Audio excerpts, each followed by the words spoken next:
Hi, my name is Susan Burley, and this is my capstone presentation regarding my family life educator class that I created, and it is titled Loss and Bereavement.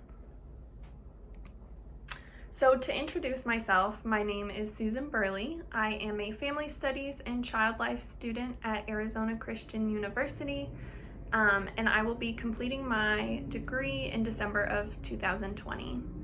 A little background about why I'm passionate about educating families about grief is that I experienced grief myself at a young age. My father was diagnosed with cancer when I was 9 years old, and he passed away shortly after I turned 10. So I didn't have a individual to give me a good explanation of the grief process, about resources that I could use to help cope with the bereavement process, and I'm hoping that in creating this class that I can serve as an example of how you can survive the bereavement process and really learn to cope with it in a healthy manner.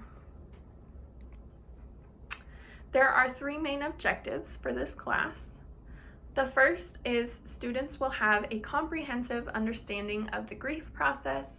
The second, students will understand healthy coping mechanisms and be exposed to tools to help aid them in their bereavement process.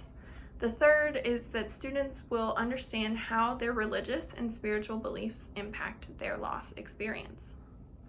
Some of the topics to be discussed in this course include, but are not limited to, how different age groups experience grief, ways to remember and honor the deceased through memory making, healthy tools and coping mechanisms that are essential for coping with grief, how child life specialists can aid families and serve as an advocate for them in their final days, and how religion and culture influence an individual's bereavement experience.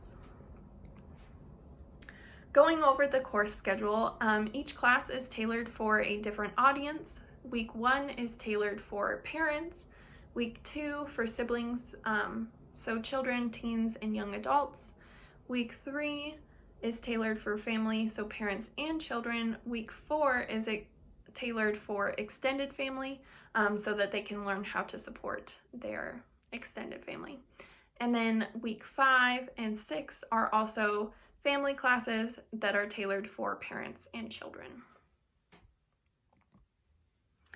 Going over a brief description of information to be included in the classes, week 1 covers the adult bereavement experience.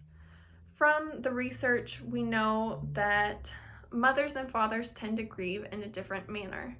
And most of the available research that we have regarding grief pertains to adult grief experiences.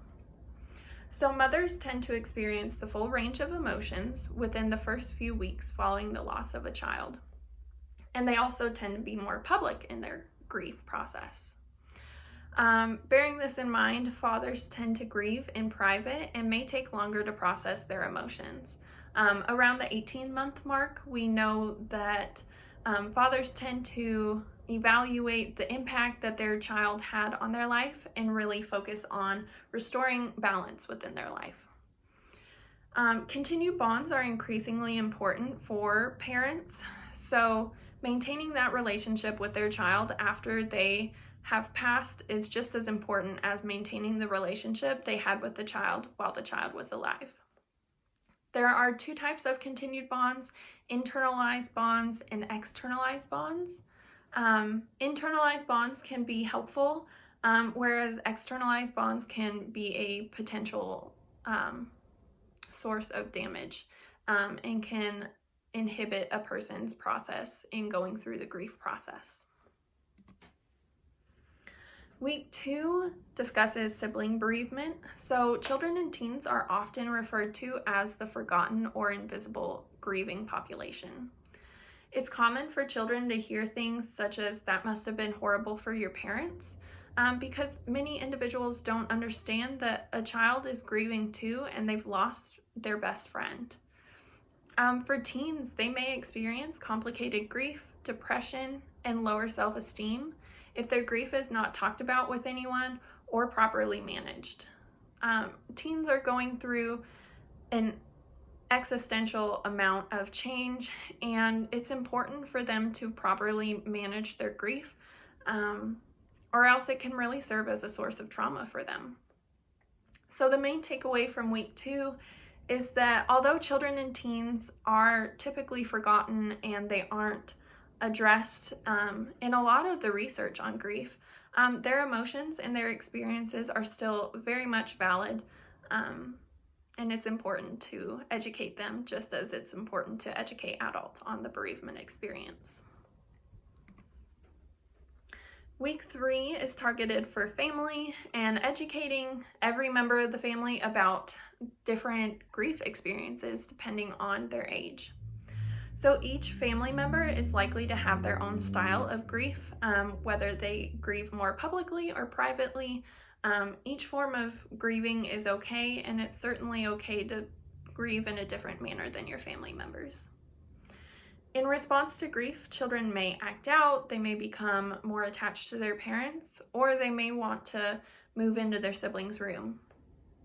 And parents may rely on teens to parent their surviving children if they're struggling to address their grief.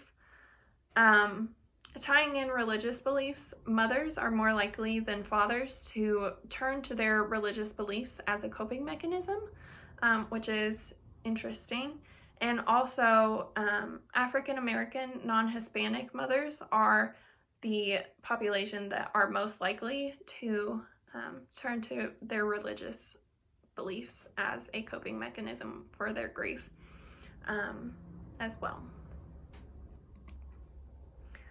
Week 4 talks about how to support an individual's extended family. So support is essential for those who are experiencing grief and can be very helpful in aiding them move past their grief. One model called the Link model lends support to this idea that the community and family are essential for overcoming traumatic experiences, whether that means they've lost a loved one, a child, or they've experienced a natural disaster and lost their home. So the Link model is just one example of a basis for a class or some community outreach program that ties into this. And just a few examples of basic ways to support your family members include calling or texting them once a week, maybe even twice a week, just to check in with them and see how they're doing. Bringing over a home-cooked meal so that they don't have to worry about that, or even taking care of the kids for a couple hours so that parents can go and get out of the house can be really helpful. Week 5 discusses child life specialists. So child life specialists are medical professionals that seek to aid and advocate for families and patients while they are hospitalized. So most often, child life specialists educate families about new diagnoses or procedures through play, but occasionally they do have to discuss death with patients, which is never easy. During a patient's final days, the child life specialist works to facilitate continued bonds between a patient and their family, facilitate family conversations in regard to death and their beliefs about the afterlife in an attempt to be respectful of the family's religious beliefs. And they may also help parents discuss funeral plans and end-of-life plans. Really tailored to what the students need. So in this final class, my goal would be to answer any remaining questions about the grief process, religious beliefs and influences, and the role of child life specialists. So at the beginning of class, I would have each participant, not necessarily the children, but parents and teens, and even young adults, take an online survey so that I, as an educator, can receive feedback about how the classes impacted them, what they learned, and for me to learn about potential changes that may need to be made to the class, whether I need to incorporate more guest speakers or less guest speakers, whether I need to incorporate more tools and resources, Really, it's tailored to the needs of the participants in the class. And then this final page includes my references that I cited within this presentation. Thank you.